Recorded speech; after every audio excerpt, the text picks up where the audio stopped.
Good afternoon and welcome to the Overview and Scrutiny Management Committee. If I could ask members of the committee to introduce themselves, please. Councillor Ramsey. Hello, I'm Councillor Ramsey and I'm the lead for Health and Adult Social Care. Thank you. Councillor Marchington. Yes, Andrew Marchington, lead member for Children and Young People's Services. Councillor Taylor. John Taylor, I'm the lead member for Corporate. Thank you. And we're expecting Councillor Hussain, the lead member for Economy and Neighbourhoods, coming in online. Thank you.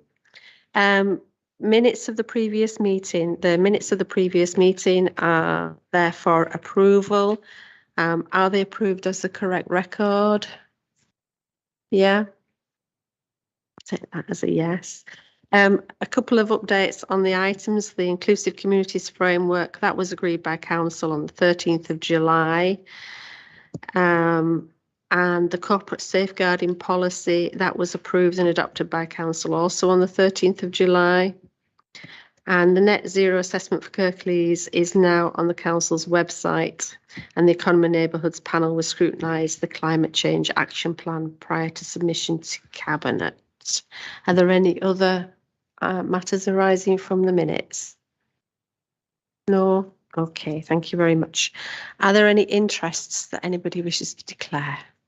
No, thank you. The meeting is held in public and is webcast live, and the recording will be available later on the Council's website. Are there any deputations and petitions? No deputations or petitions, Chair. Any public questions? No public questions. Thank you.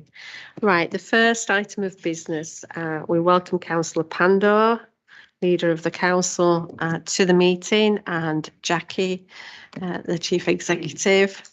And I wonder if you could give us your presentation on your priorities, and we will have questions then after you've given your priorities. Thank you, Councillor Pandor.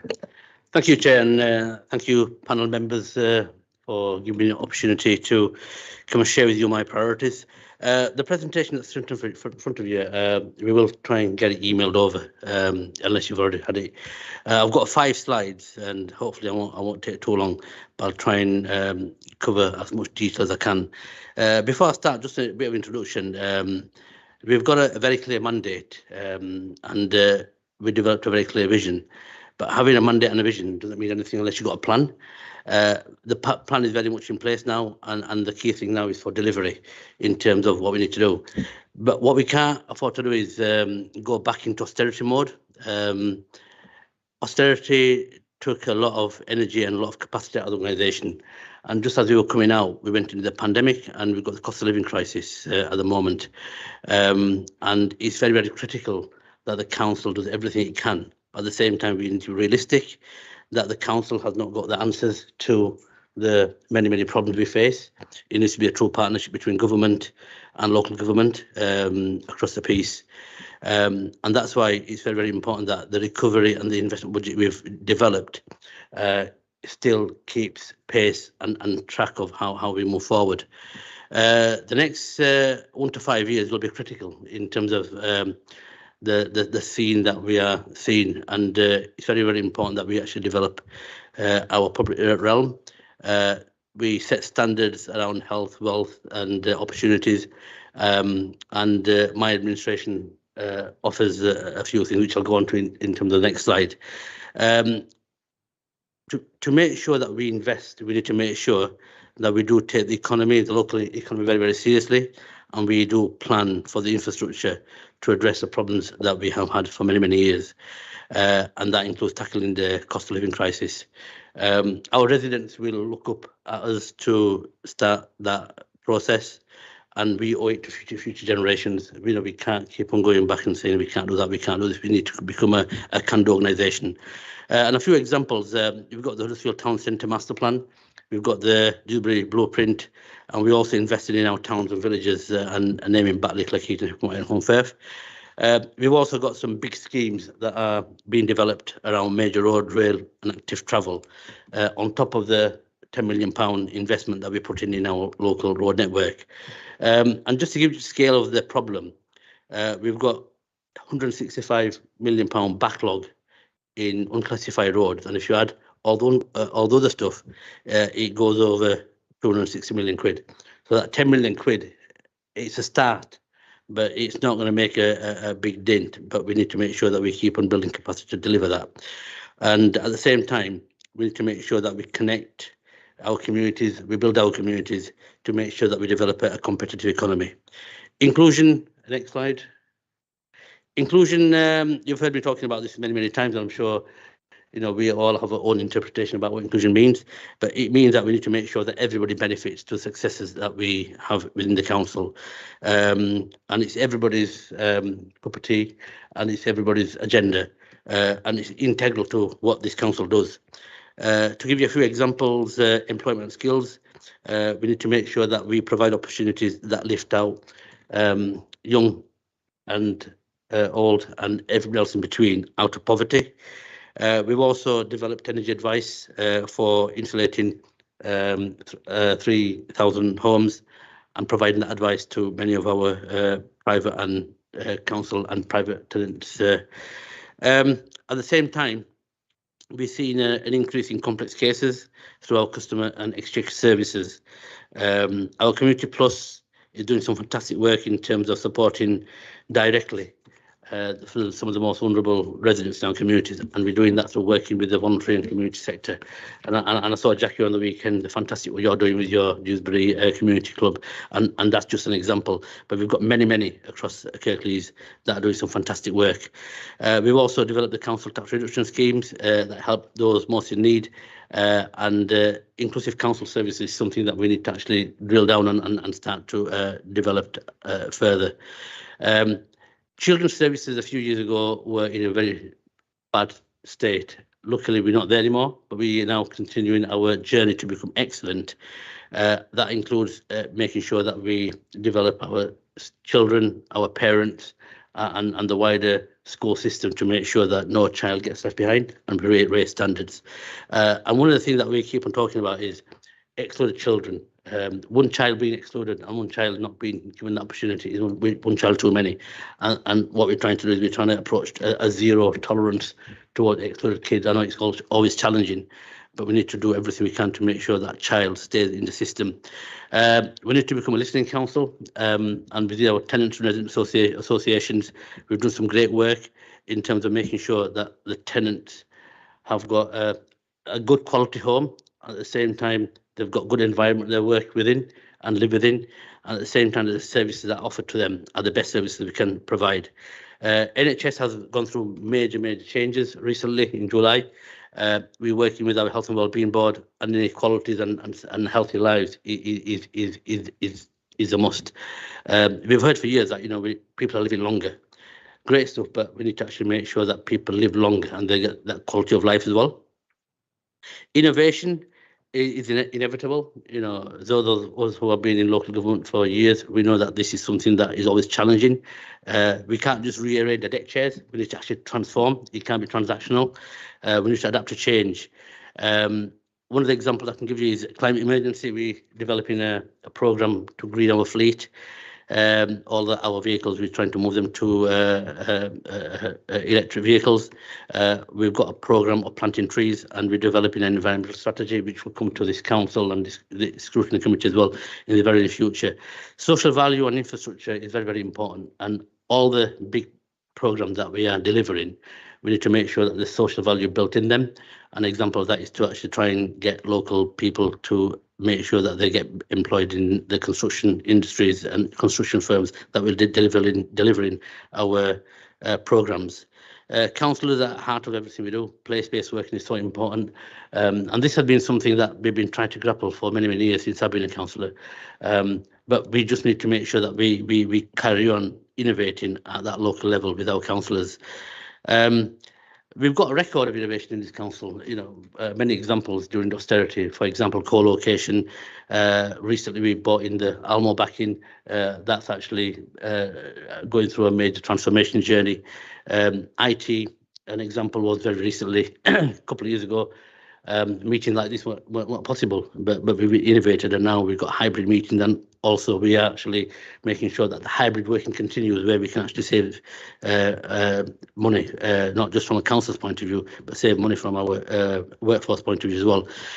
We've done some major HR innovation programs, become more lean organisation. Many of you will know that we've actually got 1,000 less staff now. I hope that we don't reduce that capacity any further, because there comes a critical point where you cut too much and then you can't function. We've done some great work in highways to put in LED lights, which will actually reduce our energy bills quite dramatically. And we've gone from anchor working to agile working, and virtual working will be the norm, not the exception. Challenges, we are not alone. Every single local authority up and down the country facing the same kind of challenges as we do. And I was at the LGA last week, and there's quite a lot of local authority for all colours who are actually in a really bad situation. And I just hope that, you know, they continue to provide the services that we are required to do to all our residents. We're living in unprecedented times, inflation at an all-time high, and that impacts on our capital programme.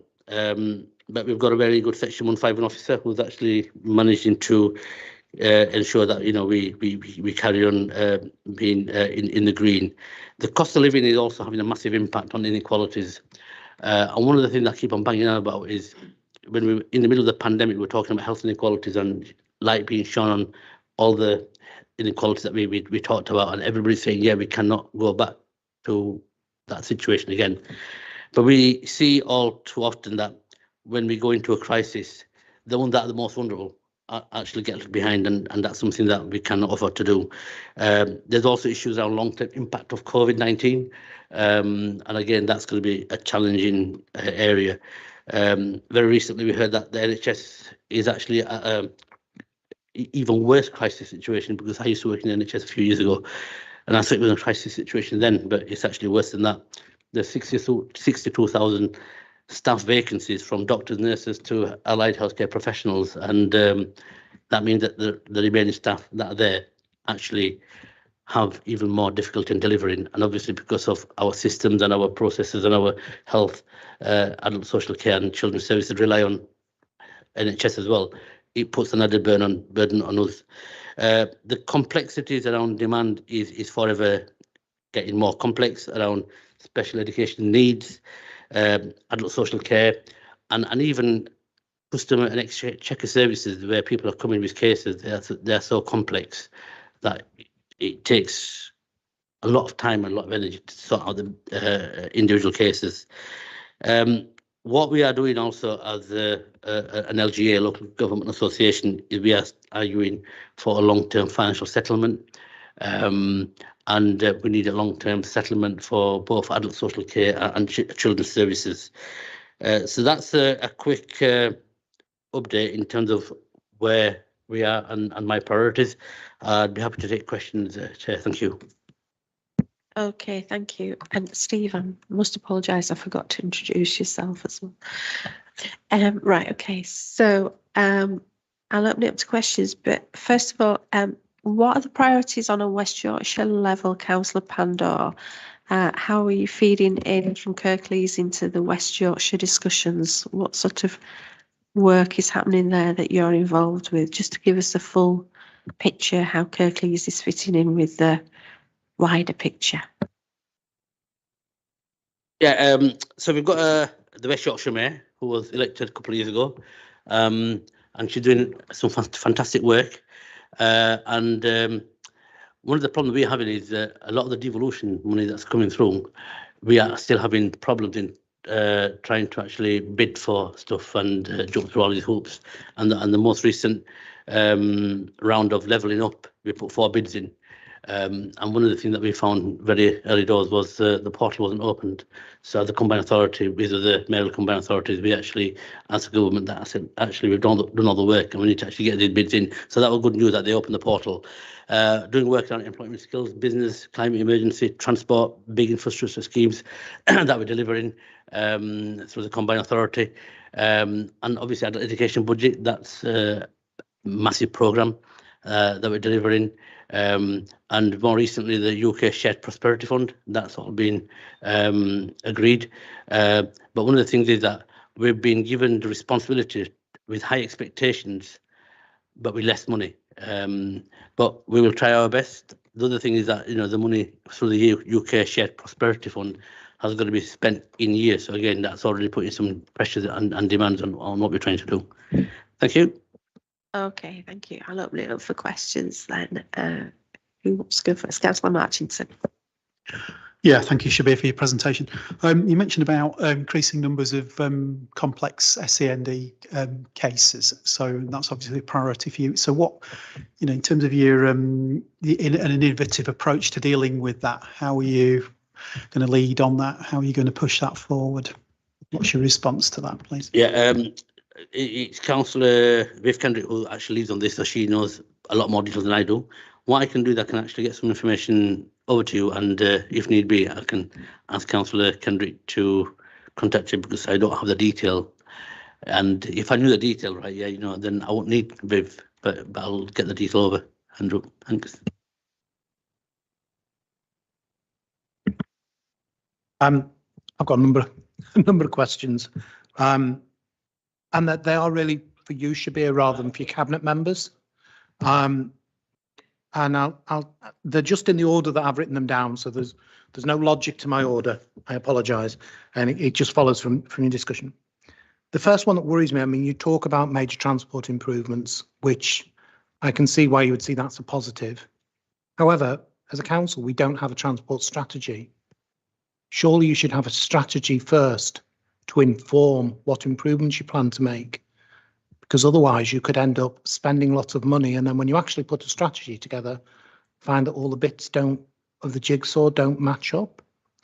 So can you tell me where you are with your transport strategy? I don't know whether you want Shabir to answer it, whether you want me to ask all the questions and then let Shabir respond, or do it in one at a time. Councillor Panda, do you want them one at a time or a few at a time?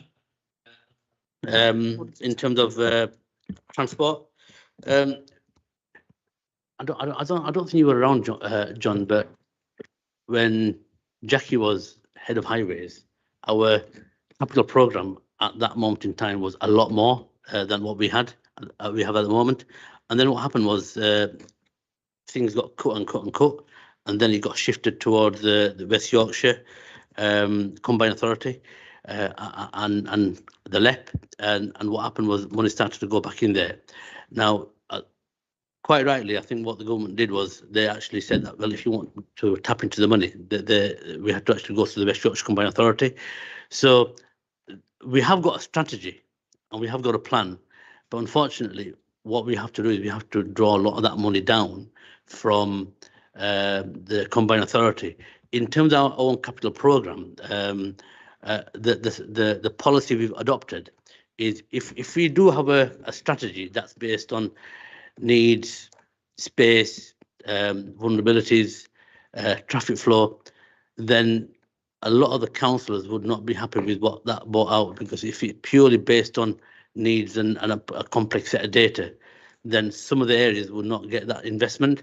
So what we did was the policy we adopted, and you know this, John, was to try and make sure that our own money, that we actually develop it, a policy where more or less every single ward got more or less the same amount of money. So nobody would say that actually, you know, X ward has got more than Y ward, and Y ward has got all these roads and all these potholes and everything else.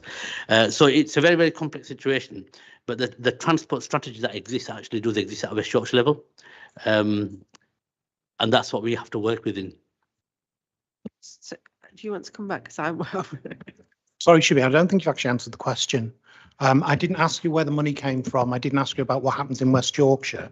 I asked you a very specific question about the transport strategy for Kirklees. And that transport strategy, in my mind, would cover not just roads. It would cover active travel. It would cover buses. It would cover trains. And it would be very, very clear about how we thought people should get round the district. Now, I know that strategy doesn't exist. And the reason I know that strategy doesn't exist is because I asked your cabinet member, Councillor Firth, who told me it is in development at the moment. It doesn't exist. So you are going ahead with improvements that you've secured money from, you've done business cases for, but there's no strategy sitting above that that shows how this all links together. And I go back to my previous point that, you know, you may get all these pieces of the jigsaw, and when you try and put them all together, when you've got a strategy, it doesn't actually work. So surely the right thing to do is to prioritise a transport strategy that is very clear about how people will get round the district, how the communities will connect, how economic development will be supported by that transport strategy, where it links up with the investments that's coming in at a West Yorkshire level and at a national level. If you look at TransPennine, for example, you know, how does this all come together? And that is something that you should have as one of your top priorities. It's something you should be sharing with the council, so we all understand how that plays out and we can play our part in explaining that to our local residents. Can I just gently remind members that this is scrutiny and not council or cabinet. So, Councillor Pandor, if your transportation study is being worked on, yes, if that's the case, you know, answering John's question, if that's the case, then we need to consider whether we have the transportation study to come to scrutiny to look at. Yes. So are you okay now to carry on? Yeah. Yeah. Firstly, I think, John, my apologies, you misunderstood. I'm saying the same thing. It is a West Yorkshire Transport, and Eric's quite rightly the one who actually leads on that, and that is in development. I'll bring Jackie in, because Jackie might be able to shed some more light on it, because this is something that you're already aware of. You just told me what's happening, and that's what I was trying to tell you. And you've already engaged with Councillor Firth, and he's the right portfolio holder to engage with. Jackie, you want to come in?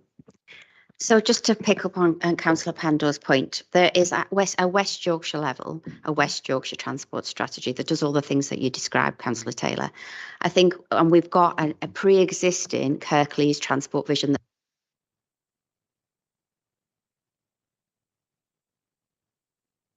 I think it was written back when Councillor Light was in charge. To be fair, I think I was the head of highways when that was written.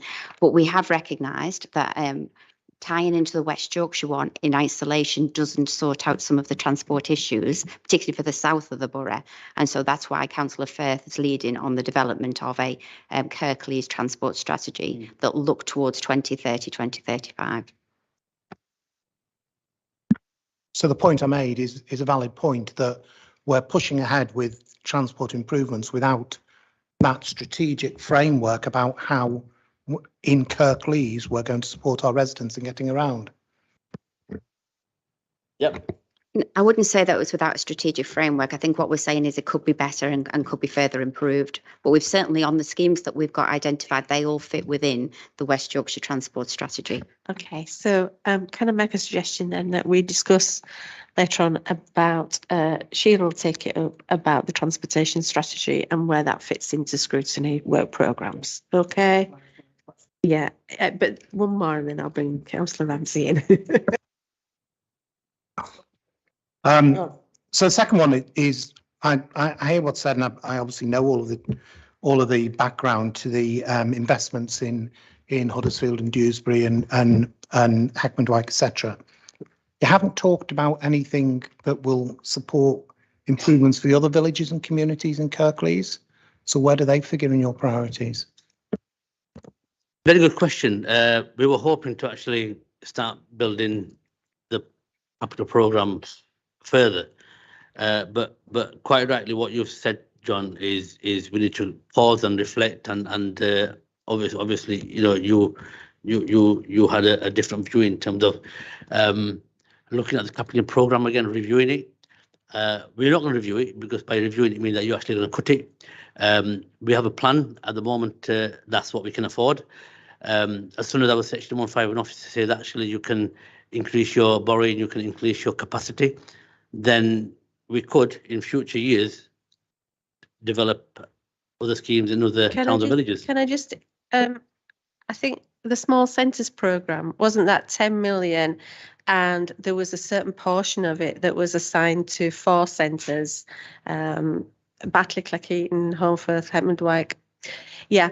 And so you've got your larger centres, Dewsbury and Huddersfield, and then you've got a small centres programme. So the rest of the small centres programme that is on the next level, I think we're asking where the priorities are for that. This comes under the regen ad hoc, so it will go there. But I think what we're asking is what you're as leader, what you're wanting to see from that Yeah, programme. well, like I said, right, yeah, that the 6 million quid and the Dewsbury blueprint and the Huddersfield master plan, they're already developing. There's some more money allocated, but we need to make sure that, and again, it's something that you might want to pick up with Councillor Turner, who's actually the portfolio holder for that. And that work is in progress, but in terms of how and what and when that's delivered, we just need to sort of like review that, don't we? If I may just come back, the reason I raise this is this is a public meeting. You know, it is broadcast. So if you've got residents in, well, Birstall perhaps, or in Kirkburton or in other areas, they've seen your priority and there was no reference to it. And I think if you're not referencing those areas, quite rightly, the residents in those areas will think that as a council, this isn't a priority for them.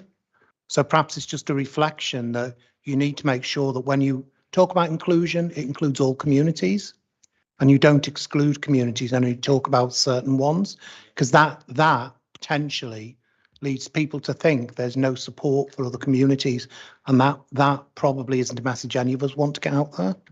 Jackie, did you want to come in, Jackie? No, point taken. Oh, Sorry, yeah, it's just to clarify. So there was, as Councillor Smage says, £10 million put into the capital budget with the clear, the 4 towns would be the first in terms of focus. What we were trying to do at the same time is do the place-based engagement in local places to kind of work through what is it that people want to see in their local area, and then that become part of the forward programme with the intention, and I think this is kind of where the leader is clear, with the intention that over successive years we would add to that fund to ensure that once that consultation and engagement's taken place, the plans are developed and then delivered. And I think that's the plan around the small centres, even though I accept the point, Councillor Taylor, that just referencing the 4 that are currently in the scheme doesn't actually tell the full story. that actually is good to hear, because I didn't think the 10 million would go very far. Okay. Councillor Ramsey. Councillor Ramsey. You have a go. I'm not going to have a go, honest. Oh, go on. You'll appreciate clearly, because of what you've said about the cost of living crisis, inflation, that we're in for a very difficult winter, and that we are going to look at residents and households where it really is a choice between heating and eating. One of the things that's been discussed a lot is warm zones, and I wondered if you'd started to think through winter and think through yet what potentially we could use as warm zones. No, you're quite right. It's retrofitting our own homes, and we are having discussions. But it might be something that you might want to ask and a future meeting with Councillor Cassie Scott, who was actually the portfolio holder for that particular area, because we are having conversations in terms of trying to develop and improve the existing stock, and there's arguments around making your existing stock more energy efficient. That will actually save a lot more money for existing residents and tenants, but something you might want to pick up with Cathy. Yeah, that's great, and I think some of the retrofitting and some of the installation that you've talked about is fabulous, and that will save money for residents. I think I was thinking more particularly about opening up some of the public buildings that we've got that would enable people that are struggling to heat their own homes to actually come into a central area. And but I will pick that up with somebody if it's more appropriate. Yeah, before you go, Jackie, a number of authorities are doing that. I think Bristol's one example.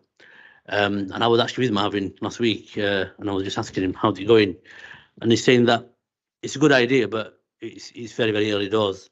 But we do need to do everything, and we need to do everything that benefits the residents, and at the same time, we don't just do something because other people are doing it. We need to evaluate it properly. But Jackie, I don't know if you want to come in. Thank you, Councillor Pandor. I think it's to pick up, it's slightly broader, Councillor Ramsey, but I think one of the things that we've been doing is on the instructions of Cabinet is re-looking at kind of what the council is delivering on a day-to-day basis and whether we need to, through a cost of living lens, and whether we need to flex what we're doing in order to respond to some of the challenges and have a plan of the immediacy, but actually a longer term as well. So we are currently looking at how we may use council buildings, particularly through the winter period, libraries, those kind of things, to encourage people not only to come and get warm, but potentially, to come and eat as well. So there's a number of things that we're looking at. I'm hoping that it won't come to that, but I think it's prudent of us to make plans for the impact. Thanks, that sounds really positive. Can Shall I go one more? Can I just come in on that point, if that's okay? Because there are a lot of areas that don't have council buildings. And actually I need to declare an interest because I'm involved in a community centre in Burstow.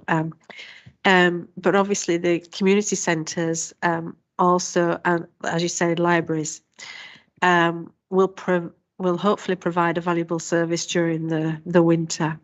And it's about activities, etc., in those centres where people can come as well. But it's the cost of living is also, gas, electric, etc., will also affect not only the public buildings, but it might affect community buildings across Kirklees as well. And therefore, I'm wondering what strategy you've got in place for across Kirklees, where in total, yeah. So I do want you to be assured that this is not a very narrow focus from a council perspective. This is what places have we got in local areas that people would come to, and how do we support them in order to be able to have flexible opening times.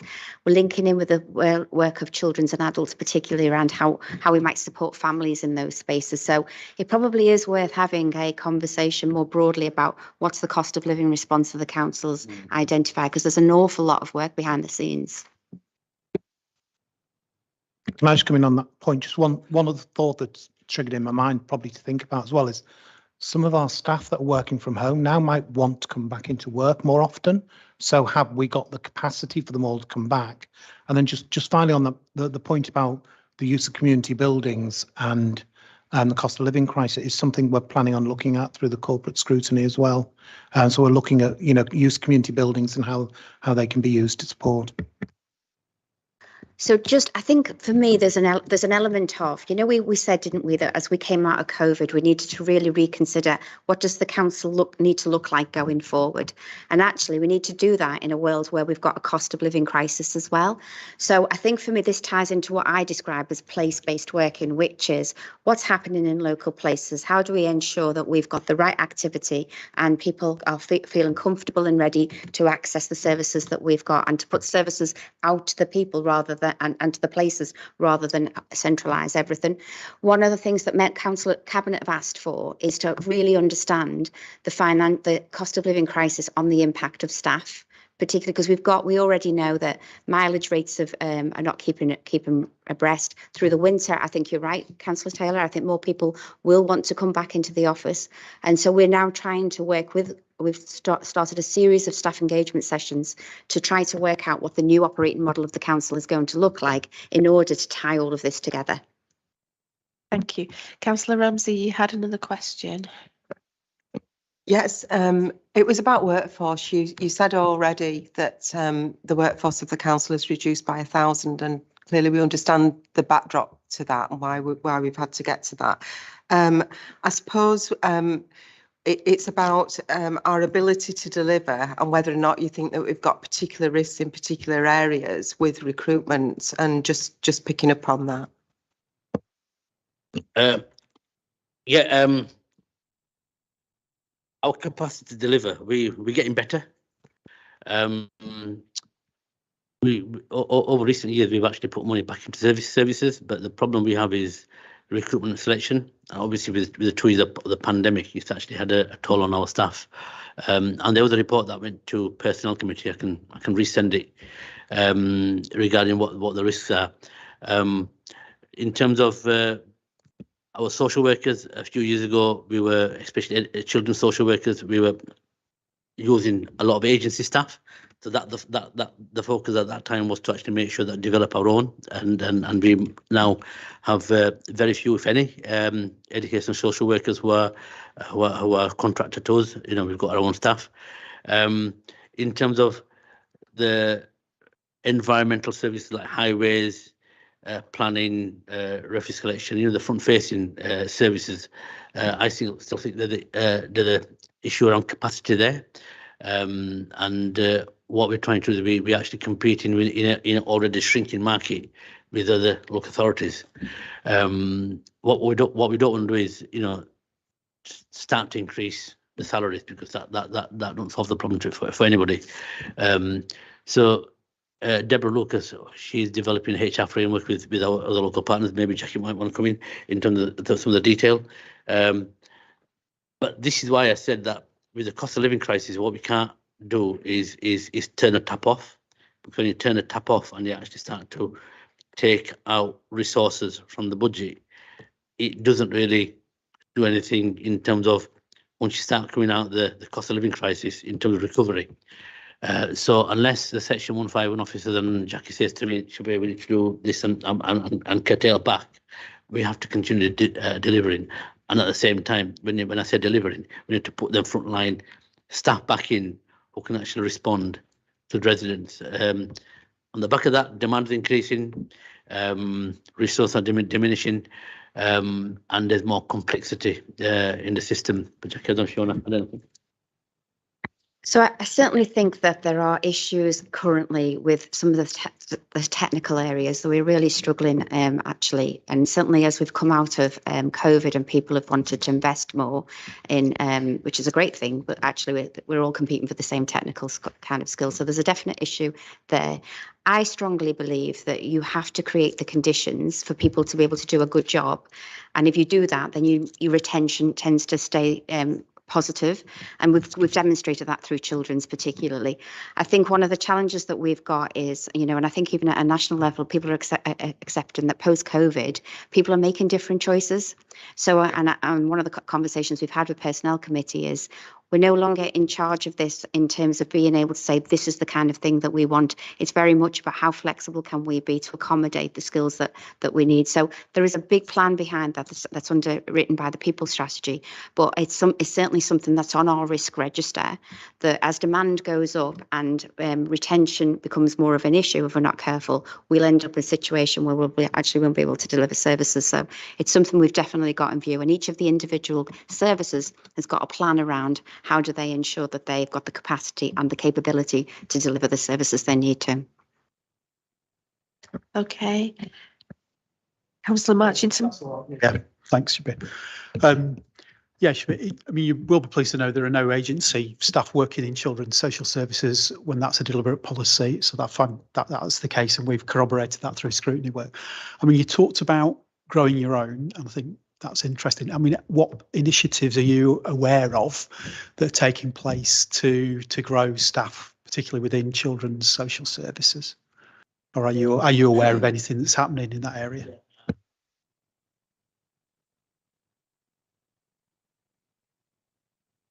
A management function. Well, thanks for somebody turned me on. Thanks. I just realised it wasn't turned on, and this is went red. I thought, blimey, I'm psychic.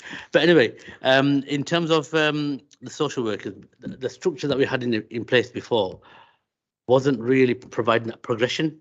So a social worker could come in, and once that social worker developed certain skills, experience, and abilities, then for that person to progress might mean that person might go to Bradford or Leeds or Wakefield or even come out the region completely and go down to London. So what we've done is we've actually provided very clear career progression. So we've got a social worker that starts in the organisation and they've got a long-term plan in terms of I will be here for the next 5, 10, 15 years. hopefully forever. We've also got one-to-one supervision, so we've got really close supervision, because the other thing is the cases that are coming through the door, variations of complexity. So you need to actually have very clear one-to-one supervision where they get the proper support, and that in itself then links into the personal development training and appraisals, and hopefully that then links into what the overall objective is of our children's services. So hopefully we've got that in place. What we've also done is we've developing training for managers, because what we don't want is managers not being able to manage the staff. They might be excellent social workers, but they need to be people managers, they need to have people skills. So we're putting a lot of work around that. We've also developed apprenticeship programs where social workers can come in from school or university and want a career in social work. What we've also done is get mentoring schemes. I'm sure Jackie will correct me if I'm wrong, but I'm not mentoring just locally, but if you can actually look at what the authorities are doing, develop mentoring schemes around that, and actually just getting a very clear message, a very clear leadership message. And I think one of the things that I'm really proud of, and you were all part of this, was we developed a very clear message on a cross-party basis when we were going through the major challenges, where we agreed that we will treat this as a priority. And that in itself sends a very strong message. And it did wonders for not just our senior management team, but also to our frontline staff. And I really believe that was the catalyst that actually stabilised the staff. Just not far from where we are at the moment, we know a local authority that's in a pretty bad situation. And they asked me, how did you stabilise the organisation? I said, well, the key thing is your political leadership. It doesn't matter who it is, it's got to be very strong and be supportive. I don't know if you want to add anything, Jackie. Okay, Councillor Taylor. Just on that discussion we just had about HR and recruitment to intention of staff, that is coming to corporate scrutiny in August. So that's one of the things coming to the next scrutiny meeting. My next question, Shabir. I liked a lot of what I heard about inclusion. You talked about particularly with children, excellent children, no children left behind, and tackling those who have lack of educational opportunities. So I can ask you, what is being done for the group that's recognised nationally as having the poorest outcome in terms of educational attainment, which is white working class boys? So what specifically are you doing to support white working class boys?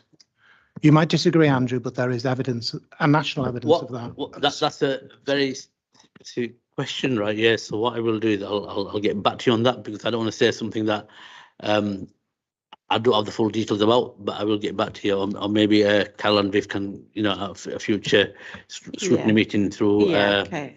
Yeah. The Councillor Marchington. I don't agree with the analysis of which groups are stressing. I mean, there might be nuances about, but we've been clearly told that we're about scrutiny, and it might be an issue of concern for you, John, but you have brought that up in several other arenas where it's clearly been a political question, and it would have been better if you'd not asked it today. Thank you.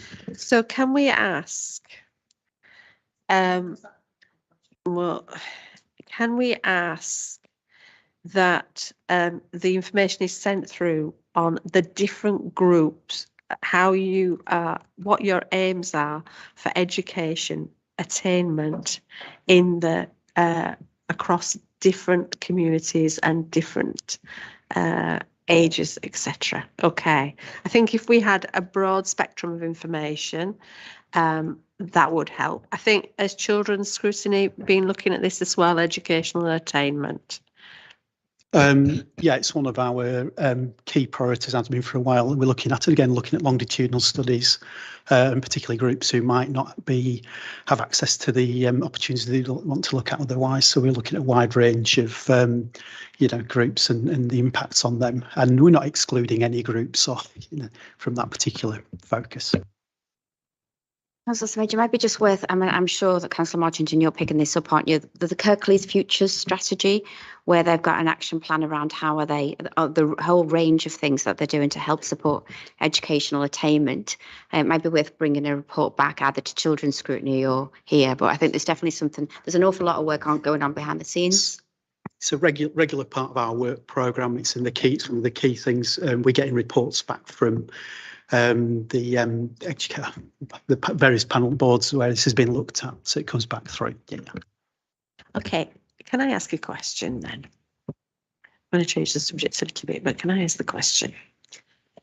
Where do you see, what is your ambition for the council going forward? So where do you see the council being in, and I try not to make it political at all, so I'll say in 5 years, where do you see the council will be in that time, Councillor Padder?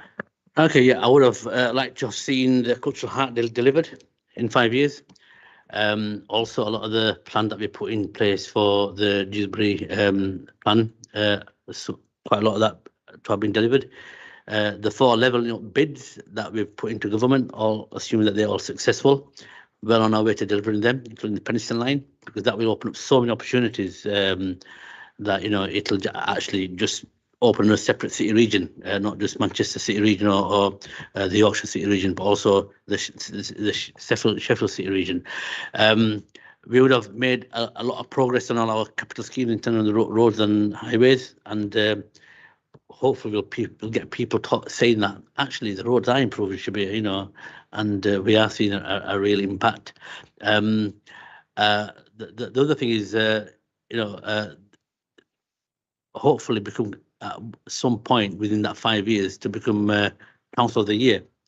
Our children's services to become excellent, and a lot of the indicators that we talked about, including the white kids that don't perform, to have actually even improved their performance. And Andrew will probably have more knowledge on this, but our education attainment, A to C's, if it's below the West Yorkshire level or below the national level, to have actually increased. So they're the kind of ambitions I've got. Okay, so you mentioned about Council of the Year. So how are you moving the organisation forward as leader of the council? How are you providing that ambition, etc., in moving the council forward in achieving your ambitions, bearing in mind your capacity problems and everything? How are you, moving that? Okay, hopefully we've got a very clear vision. We've got a very clear plan. We've also got a very clear budget, an investment recovery budget that actually backs it all up. Very soon after the local elections, what I did was I and the exec team with Jackie and her team, we got together and we just refocused our priorities. And it was good that, we didn't really change much, but we also had the risks in front of us. Very, very quickly after that, we met the Kirklees Leadership Forum. So our staff needs to be very, very clear what we're doing, because what I don't want is for any uncertainty with the great staff we have, that the council is actually pulling the plug, because that message is so important. That comes from the political leadership, the professional leadership, to the staff that know that actually, we're still carrying on. And very soon after that, I took my priorities to full council. Obviously, we run out of time, but I'm here now sharing you my priorities. At the same time, it's very, very important that, I'm seen to be leading the council and running it, because I don't run the council, officers run the council, there's a distinction there. But leading the council, right, yeah, by being very visible, and I think I am visible. Hopefully we'll get there within 5 years. Thank you. Okay, Councillor Taylor, your list. Yeah, I've still got down on your list now. I've still got a few to go, but we'll pick another one. And this is a bit left field, really. One of the things as the leader is you need to focus on the long term, not just the immediate and the day to day. And need to be environment scanning and looking forward about what the challenges are that are going to be facing the council in the medium term. For me, one of the biggest worries I have when I look further ahead is picking up on SEND, so the special educational needs, because these children we're supporting and the numbers are increasing rapidly, and we've just been through that process where we just agreed funding with the government to support that.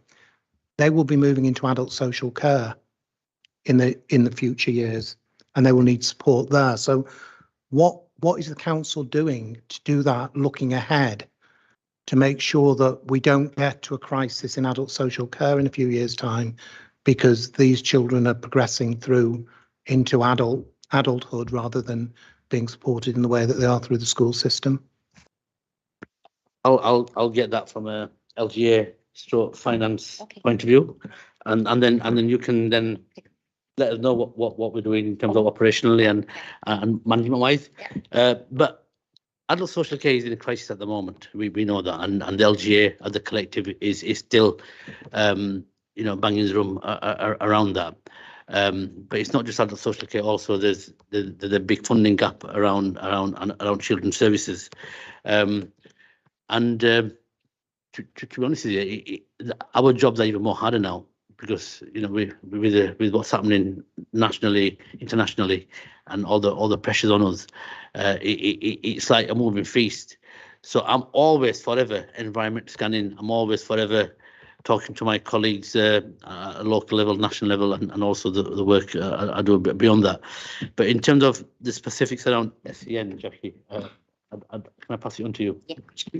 So I don't know which panel this would sit under, possibly Councillor Marchington's, but the SEND transformation plan is very detailed in that expectation around how we use the conversations we've had with government to transform the whole system and get the system focusing on children particularly, but we've got better as well around the transitions between children and adults, because you are right, none of these, we can predict the future because of what's happening here. So it's a whole system approach whereby there's a number of milestones that have been indicated through our dialogue with government around what they would want to see when.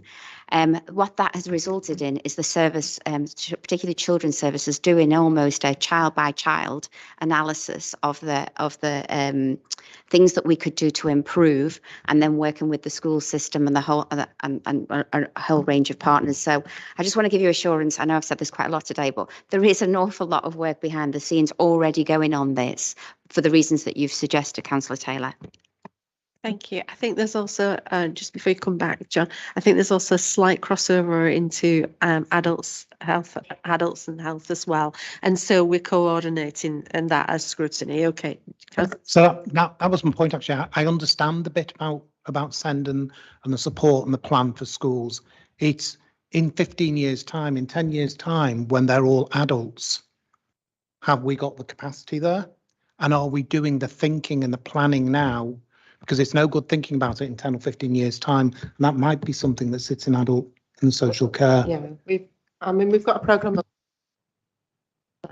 programme of work which is around understanding demand much better, so we'll play it into there. Can I just add, part of the SEND transformation there was also is trying to make sure that we've got we're creating independence rather than dependence, isn't it? And that's why that's so important, that those the continuum between children and adults is really clear. We have got so much better at that over the past five years or so, genuinely, because we understand it's one of those things that if we go up early upstream, we can actually reduce demand further down the track. Yeah, Councillor Marchington. Yeah, I mean, it's interesting. I'll feed something in from what we're doing. So the SEND transformation plan, I think there's a regional request to come back to children's and young people's scrutiny in September. What we've asked is this an opportunity for some pre-decision scrutiny? So Tom Brails has agreed that we can be involved in looking how this is going to be coming forward.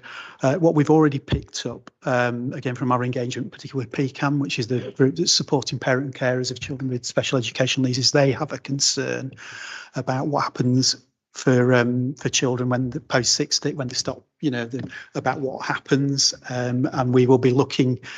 It will be part of our scrutiny program, actually looking what is happening. So I think if it's not a priority, and there's a general priority, it would be really good if we could look at what happens there, because there seems to be a group of children, young people who are not, if you're going on to university or further education, that seems to be sorted. If you're not, it's not working as well as it ought to be doing. And we really appreciate some cross-cutting work with Jackie and the adults programme Because again, we have that experience with looked after children. You're looking at children up to the age of 25, where we have if they've been a looked after child, we keep that interest. If it's a child with a special education, I think we'd want to see a similar degree of concern. So I think there is an opportunity for cross-cutting work between adults and children's, but if it's not, I'm sure it's not a direct priority now. It needs to be. Thank you. Can I just say it is a priority because it all falls within the SEND transformation plan. I think it's about looking at the whole family and the support for the whole family, and not just taking the in sort of service silos. It's about the whole. And Councillor Major, I think that's where we have made a huge improvement in looking at the family's needs, not just the individual child or the. Right, okay, Councillor Taylor, one more, and then we're going to have to bring this to an end, okay? So the first one, I mean, Shabir, you talked a lot about the support we're going to provide to our tenants, which is great. But the whole point of bringing the Almo back in was so that experience and knowledge that they had of supporting people could be broadened to help other residents. And that there is a worry that if you're lucky enough to have a house provided by us, you'll get more support than if you equally have the same vulnerabilities or needs and you're not living in a house by us. So what are you doing to ensure that there is equity between the services that are provided to those who are our direct tenants and those who have equal challenges in their lives who aren't our direct tenants? Because we ought to be treating them equally. If they're our tenants, then we have and especially if they're council tenants, then under security of tenure, we have a responsibility towards them. They're our tenants. Like any, well, I don't know the relationship between private landlords and their private tenants, because we have a tenancy liaison team, and a lot of the cases that they deal with is complaints from private landlords or private tenants regarding their private landlord. But in terms of, you're right, but you also not 100% right in terms of we have a duty of care, we have a duty of care beyond what we would have for other residents, for our tenants, because we have a duty of care towards the health and safety in the property, we have a duty of care towards the repairs, we have a duty of care towards the environment because we're looking at the whole estate. Also, the way the housing revenue account is established, right? Yeah, that money has got to be spent on them tenants. I would rather have some flexibility around that, where we can actually, use that money more broadly. But I'm sure Jack and our Section 151 officer would say that actually you can't do that, because this is tenants' monies. But on the other point, in terms of the wider population, you're right. Every single resident of this borough, be tenants or council tenants or not council tenants, we have an equal obligation, and they are all citizens of this borough. I completely agree with that. I agree partly with you, Shabir. There are certain responsibilities we have as a landlord, absolutely. So whether it's health and safety, it's the annual check, it's making sure that those tenants are safe and secure in the property that they are currently renting from us. But I'm talking about the much wider stuff that we do through what used to be K&H, which is housing and neighbourhoods now, I think. I always get it wrong. And it's, if you have 3 houses in a street and one of them is occupied by our direct tenant and the other 2 are not occupied by a direct tenant, but they are experiencing all of the same challenges and issues, and it might be the support that we give to our tenants to help them when they're having financial difficulties, not necessarily money support, but helping them through debt management, all that kind of stuff. Some of the support that we offer to help people get into employment and things like that. This is all really, really good stuff that we were doing through the Almo and supporting, and it's how are we going to make sure that those other tenants that have those challenges that live in the neighbouring house are getting that support as well, because at the moment it doesn't feel like we're treating people fairly. I will answer, and then hopefully Jackie might want to come back in and pick anything up that I've not picked up. You're right, John, and whilst we're going through this cost of living crisis, that's even more important, because there's more and more people that will need that safety net, who traditionally would not have asked the council to help.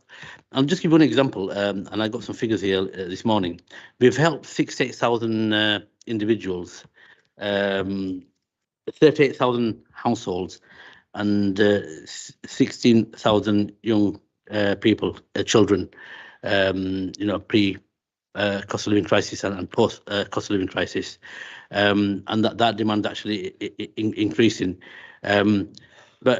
But the scenario painted regarding 3 properties, one's a council tenant, and the other 2 are not council tenants.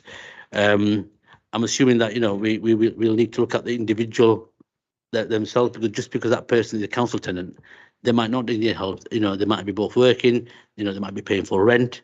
They probably might not be impacted as much as the other 2 who are other 10 years as much. So yeah, you're right. Every single case has got to be looked at on its own merit. But we have set aside £4 million on our welfare provision, and that will be targeting the people that you're talking about, regardless of what tenure you're there. I'm not sure. Okay, just before you come in, Jackie, you quoted some figures there, and I think, could we just be clear what the figures were that you quoted? Because I think you said post cost of living crisis as well as, and it may be my hearing is gone, but 68,000 individuals helped, 8,000 households, sorry, 38,000 households, and 16,000 children. And these are figures, right? Yeah, that are correct. These figures might have increased now in terms of during the pandemic and post-pandemic. Probably post-pandemic, they've actually increased a lot. It was post-pandemic. I think you said post. It might be my these figures have hearing, probably got but worse. I think you said post cost of living, and I just thought we ought to just clarify that. But it could have been me that hadn't heard right.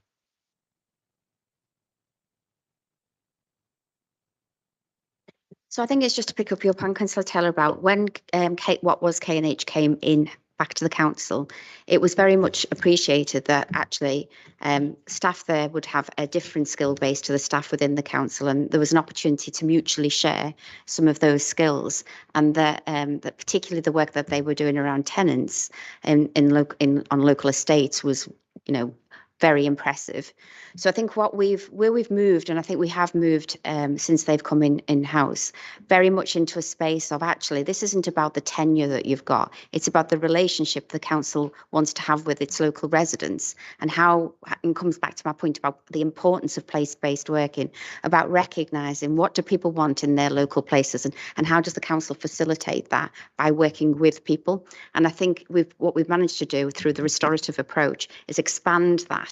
And then, and certainly there's plans around how do we, coming back to your point about the towns and villages investment, how do we use the opportunity of some of the funding to be able to go in and have a much more direct conversation about and enable that to shape the role of the council going forward. So it's not lost. I don't think we've progressed as far as we want to, but certainly we've still got the skills within the organisation, in both organisations, to do that.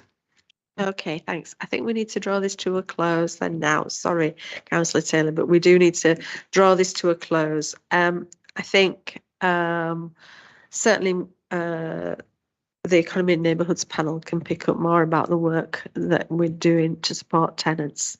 I think that would be useful if the Economy and Neighbourhoods did that as part of their work. But can I thank you for coming this afternoon to share your priorities with us. We will be discussing in our informal meeting which priorities we wish to pick up at management committee and which are already picked up in other panels works. Okay, so thank you very much for that. We're going to move to item 8, which is loneliness and social isolation, but we just pause a minute while we swap chairs. Thank you.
Thank you. And so we move on to item 8, loneliness and social isolation in Kirklees post-pandemic.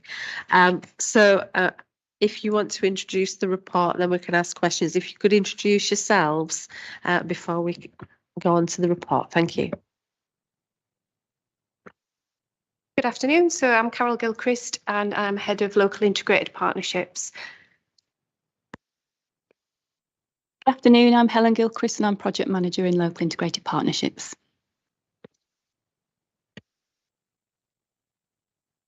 So I'm just going to introduce the report and then hand over for any questions. So the report being brought in front of Overview and Scrutiny Management Committee today is to discuss loneliness post-pandemic. So in Kirklees, we began our strategic work with partners pre-pandemic in 2018, developing a vision and a plan for how we would approach this wicked issue. Evidence post-pandemic, however, suggests that more people are lonely and isolated. And it's with this in mind that the report proposes an approach to scrutinise our Kirklees position in light of COVID-19 and to help inform and shape a future partnership approach. The report provides a range of background information from both the national government perspective and our current locally informed perspective. It's fair to say that loneliness and social isolation are both complex and multi-layered, and the impact of such on individuals can cause significant harm to a person's health and well-being. So our report today is proposing a scope of work for this committee to consider. The scope will enable a Kirklees response to loneliness to be considered as part of our ongoing recovery to COVID-19, covering a life course approach and also including carers. The importance for this committee in shining a light on this subject will help us to understand the size of the issue and satisfy ourselves that the most vulnerable are visible in their communities, and that we address 4 key strategic goals. And in that, we want to make loneliness everyone's business, ensuring our collective assets are maximised, that we adopt a person-centred approach, and we understand people's real life experience. So we've set out in the report a set of questions we seek to answer in the scope of the work, alongside the outcomes we hope that this piece of work will achieve. We are proposing that committee members commence the work alongside officers, partners in the community. And we've developed a programme of visits for members, including the current steering group, but most importantly, an opportunity to visit community groups and individuals and to see and hear first-hand experiences across our district. So we anticipate the work commencing in August through to September, with an evidence gathering phase resulting in a final report back to this committee in the autumn with recommendations for future actions. So we'd ask committee to note the report recommendations for approval.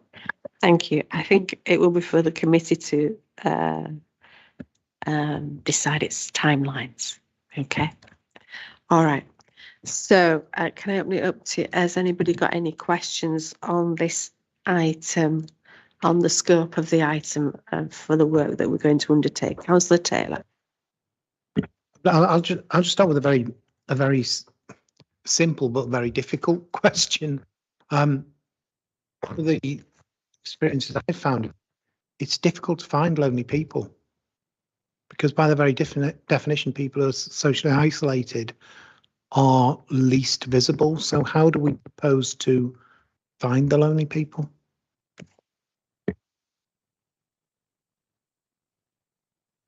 Okay, so I think we've done a number of pieces of work leading up to the pandemic and throughout the pandemic to try to understand that exact point.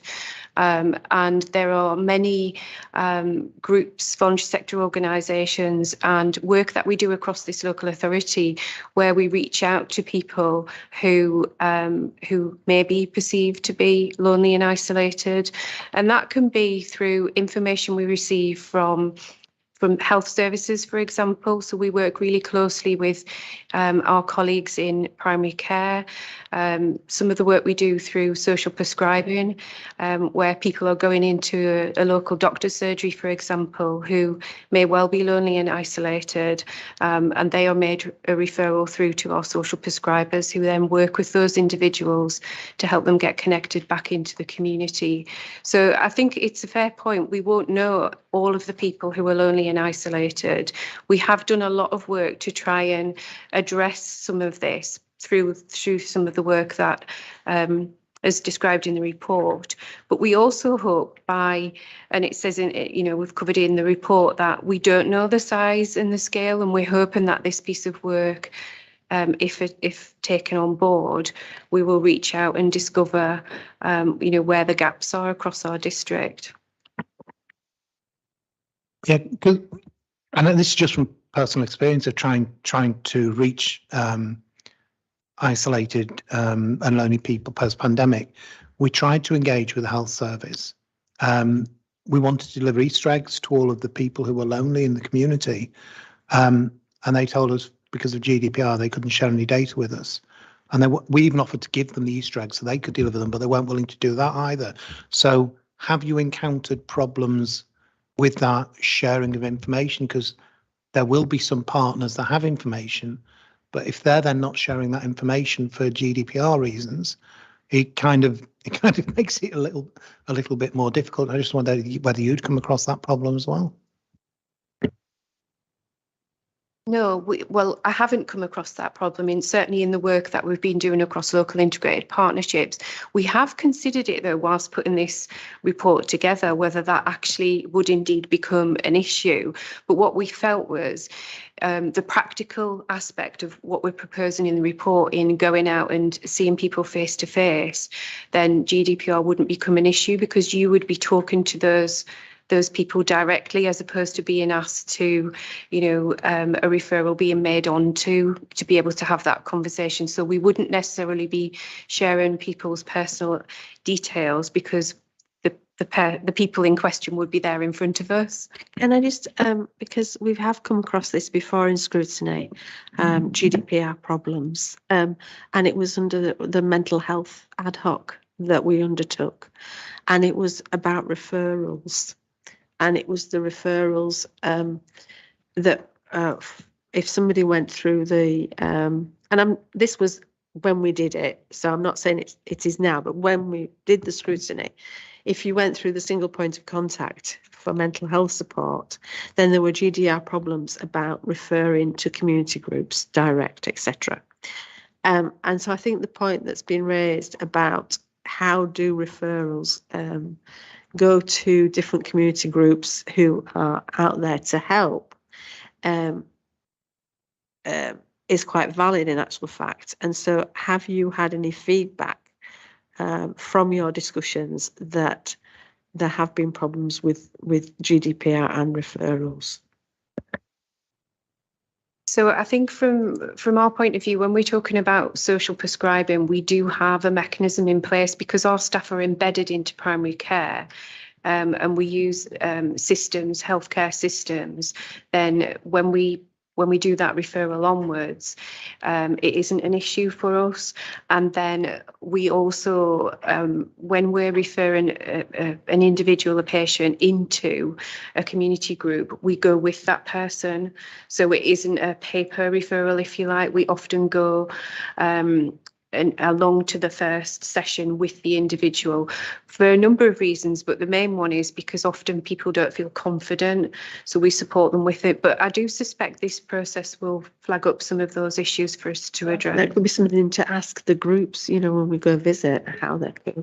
Well, I'm still in a quandary about, we want to go and learn about people who experiencing loneliness and self-isolation, but we don't know how to identify them. And if we're going to groups to speak to people, by definition, they're people who've had some engagement and therefore aren't typical of the people who are isolated and are lonely and have no engagement. So we're almost going to be talking to the wrong people. We're going to be talking to people who already are on, hopefully, a journey towards dealing with with self-isolation and loneliness. And actually what we need to understand is what are the barriers that stop people getting on that journey? And we won't learn that if we're only talking to people who've already got beyond that barrier. So these, I think that will address the point. So these people will have been people who have been identified previously as being isolated and lonely. And so the purpose of going and visiting them is understanding the journey that they've been on and how from being lonely and isolated, have they now ended up in this group or in this position where they're able to have a conversation with you. So it will be some of the learning of their journey. That's not to say that will be the whole picture, because there will be people, as we've described in the report, who we haven't yet met. But I think to answer your question, Councillor Taylor, you will be able to have a conversation with people who have been at the other end of that spectrum and have felt very lonely and isolated, and to be able to talk to you about the journey they've been on to get to where they are today. And hopefully we'll be able to learn something from that. I think as well, we need to understand how people engage with, if they want to engage with services who haven't gone through the health avenue.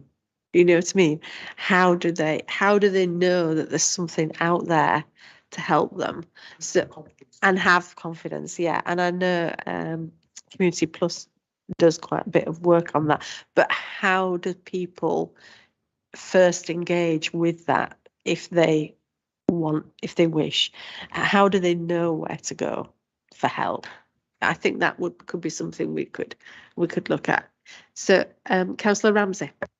Thank you. I note that you're actually that the Loneliness Steering Group is actually trying to embrace more organisations, and I was particularly keen to understand whether or not you were embracing people like Age Concern who offer a befriending service, and what they've been able to tell you from their experience, because that's often a phone service, isn't it? And a lot of these are actually groups that people have to go to, and I just wanted to understand a little bit about that.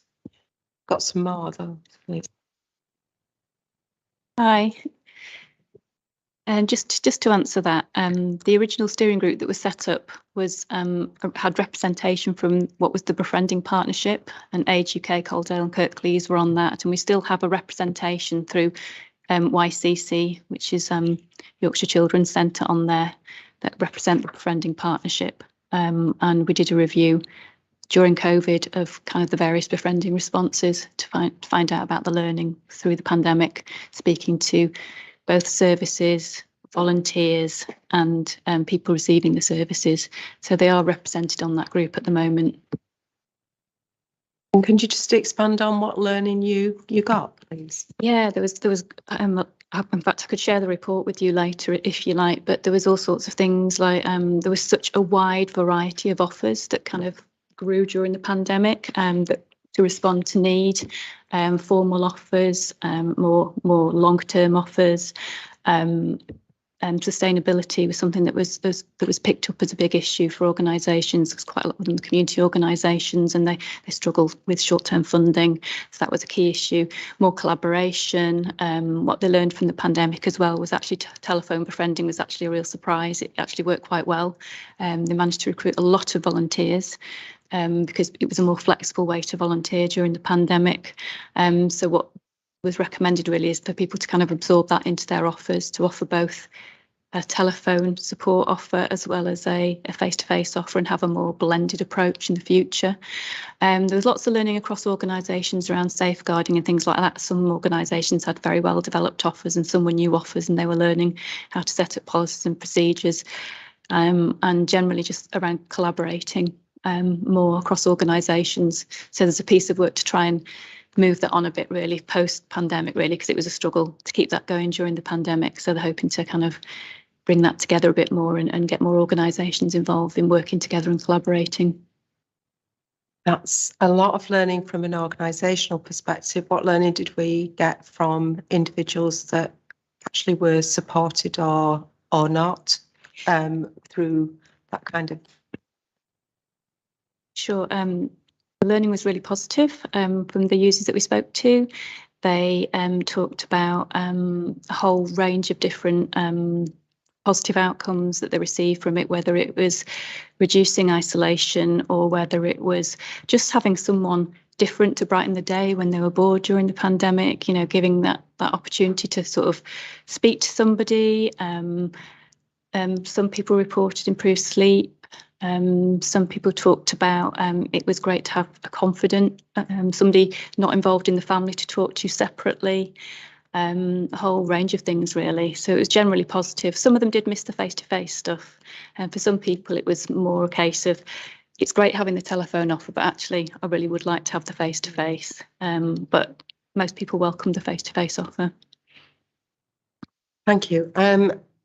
During the pandemic, I was part of a local community group. One of the things that we did do is befriend people that felt particularly isolated and lonely.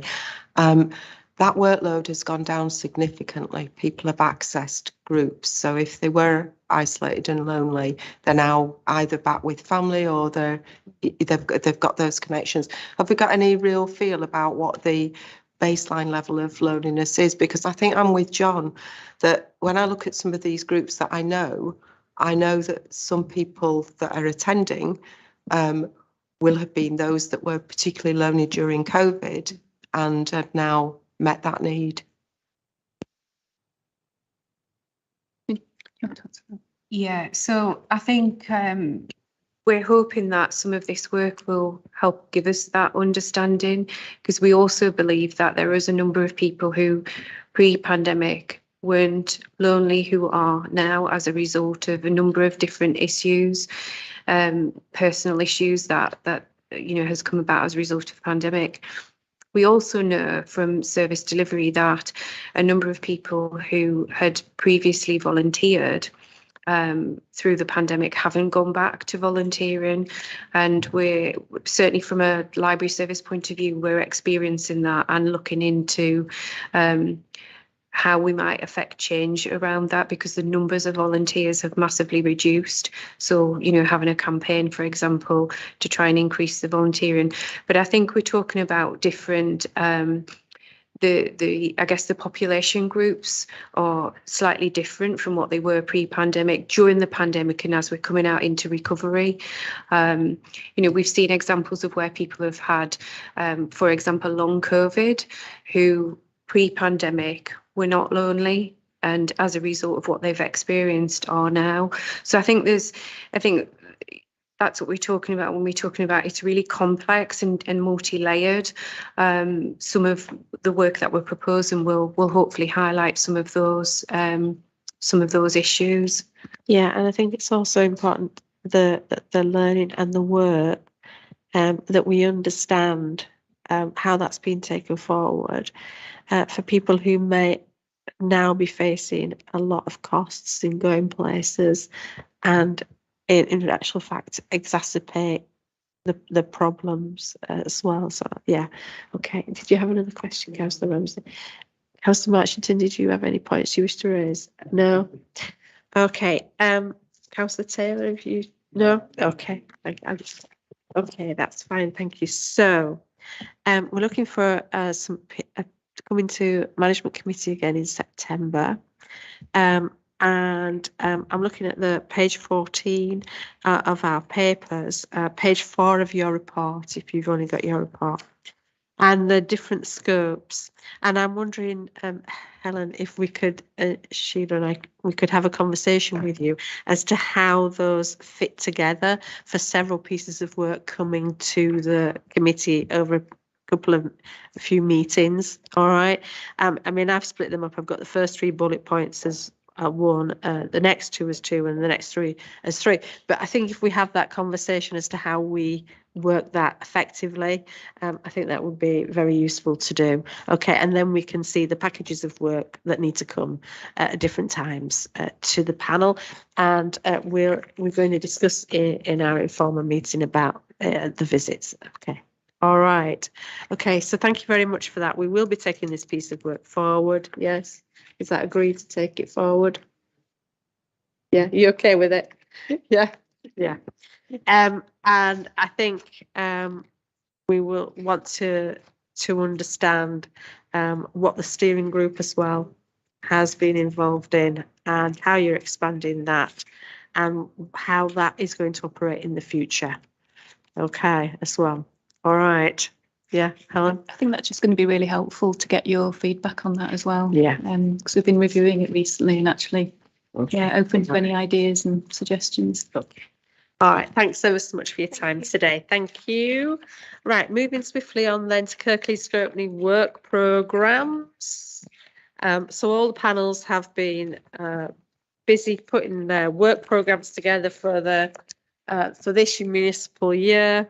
And Children's Scrutiny Panel, Councillor Marchington, do you want to highlight anything on your work programme?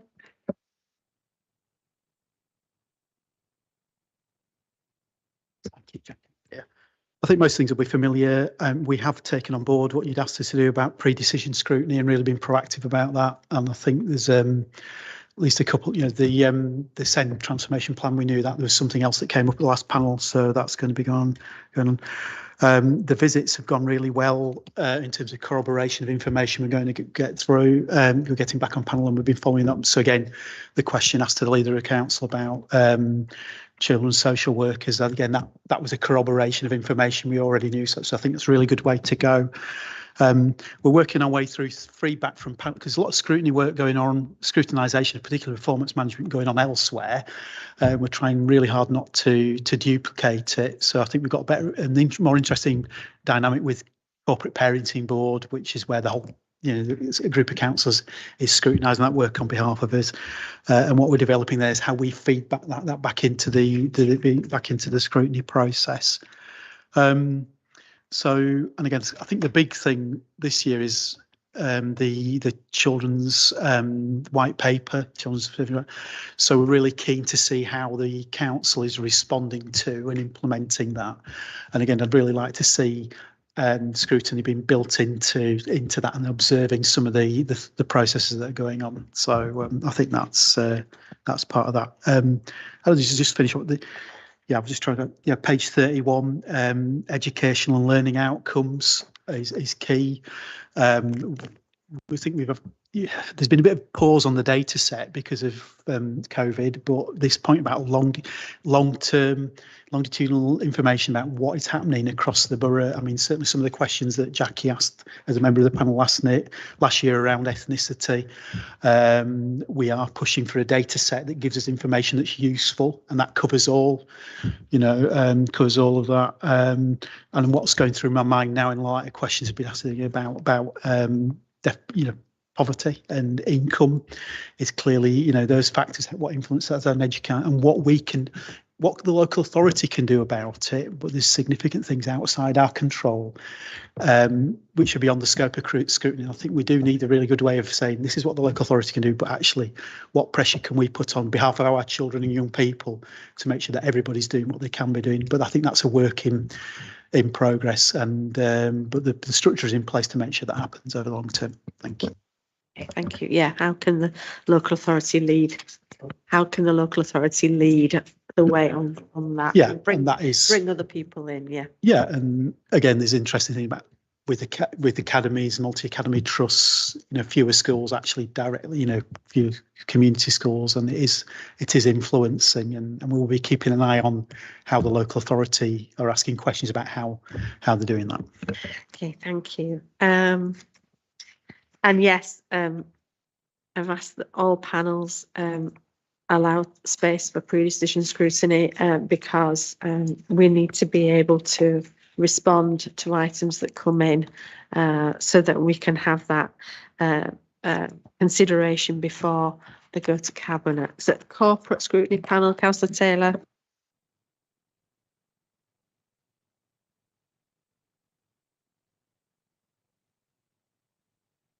Key decisions were coming forward already, particularly in the finance space.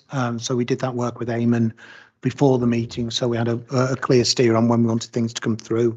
On the pre-decision scrutiny, what I'm also doing for each meeting is taking the forward plan into the meeting to discuss when we get to the work programme, see if there is anything emerging that we want to make sure that we're getting the opportunity to look at far enough in advance, and being prepared to push back when they try and bounce us into taking things through the panel when we haven't got enough. There's not enough time then for any actions to take on it before it goes down the glide path to cabinet and full council. So doing a bit of pushback on that. In the first session, we're picking up an emerging issue, which was around the challenges that customer service centres have been having. And that actually fitted quite nicely because we already had retention and recruitment coming from an HR perspective. But we're also, and it might be a thought for other lead members, we're looking at the corporate plan. So in the corporate plan, there are actions and dates which are all aligned to cabinet members. So poor Paul is coming along, Councillor Davis is coming along to our meeting next month, and we're grilling him on where he is with all his action plans. To just make sure that that corporate plan document isn't just a document that gets written once a year and then kind of filed away. So we're picking that up as well. And the one thing that we didn't put on our plan that could potentially have sat within our portfolio is the election stuff. So there is a new election bill coming through that we'll need to be ready to support from next May.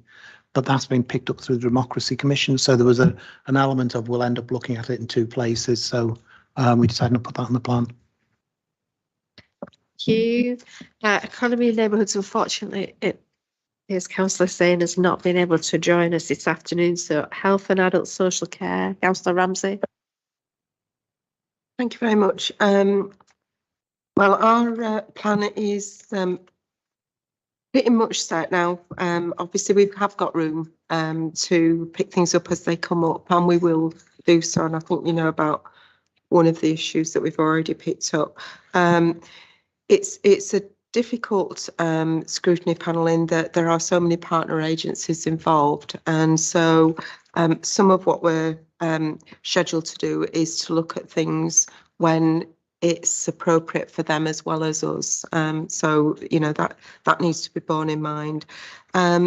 We've tried to make it a bit more whole system this year. So rather than looking at an aspect of health and social care, we've tried to look at things that will go across health and social care. Like at the next meeting, we've got mental health, which is one of the first ones that we'll do.